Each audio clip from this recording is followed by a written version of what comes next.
Assalamu alaikum. Welcome to Aysha's kitchen. இன்னைக்கு என்ன recipe பார்க்க போறோம்னா chicken fried rice பார்க்க போறோம். அதுக்கு என்னலாம் தேவைன்னு பார்த்திரலாம். நான் chicken சின்னதா கட் பண்ணி ஃப்ரை பண்ணி வச்சிருக்கேன். சோ chicken எடுத்துறலாம். நெக்ஸ்ட் capsicum, green capsicum எடுத்துர்க்கேன், red capsicum எடுத்துர்க்கேன். தேவையான அளவு உப்பு, மிளகு தூள் எடுத்துர்க்கேன். வெங்காயத்தலை எடுத்துர்க்கேன், spring onion, carrot எடுத்துர்க்கேன், beans, முட்டை, கோஸ், அப்புறம் கொஞ்சம் சோயா சாஸ். பாஸ்மதி ரைஸ் முக்கா பதத்துல பாயில் பண்ணி எடுத்து வச்சிருக்கேன். இப்போ எப்படி செய்யலாம்னு பார்க்கலாம். ஒரு pan எடுத்துக்கோங்க. அதுல நான் chicken fry பண்ண எண்ணெயை தான் ஊத்துறேன். முதல்ல எண்ணெயை ஊத்திரலாம். அதுக்கு அப்புறம் ஒரு முட்டை உடைச்சு ஊத்திக்கலாம். அதுல கொஞ்சம் பெப்பரும் கொஞ்சம் உப்பு போட்டுட்டு நல்லா வந்து பீட் பண்ணிக்கலாம். அத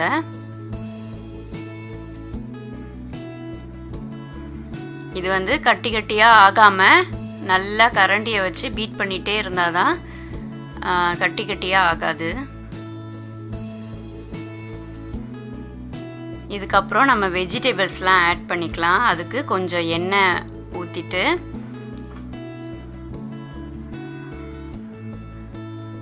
ஃபர்ஸ்ட் பீன்ஸ் போடுறோம் ஒரு கைப்பிடி, அப்புறம் கேரட் ஒரு கைப்பிடி போடுறோம், கொடமிளகா இது போட்டுட்டு நல்லா வந்து மிக்ஸ் பண்ணிக்கலாம். அப்புறம் வந்து இதோட கேபேஜும் ஆட் பண்ணுறேன். ஆட் பண்ணிவிட்டு தேவையான அளவுக்கு உப்பு போட்டுட்டு நல்லா மிக்ஸ் பண்ணலாம். அதுக்கப்புறம் நம்ம ரைஸ் ஆட் பண்ணிக்கலாம். நான் ரைஸ் வந்து 2 கரண்டி ஆட் பண்ணியிருக்கேன். அதோட சோயா சாஸ் 2 ஸ்பூனு, அதுக்கப்புறம் ஃப்ரை பண்ண சிக்கனு கொஞ்சம் போட்டுட்டு நம்ம எல்லாம் மிக்ஸ் பண்ண போகிறோம்.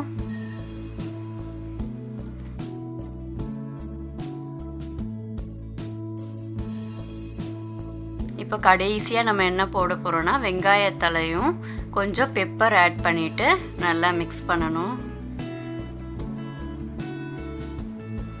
கடைசியில் வெங்காயத்தலையும் பெப்பரும் போடுறதுனால இது வந்து ஃப்ரைட் ரைஸ்க்கு நல்ல ஃப்ளேவர் கொடுக்கும். ஸோ இப்போது சுவையான ஃப்ரைட் ரைஸ் ரெடி ஆயிடுச்சு. நீங்களும் இதே மாதிரி பண்ணிவிட்டு எப்படி வந்துச்சுன்னு கமெண்ட்டில் சொல்லுங்கள்.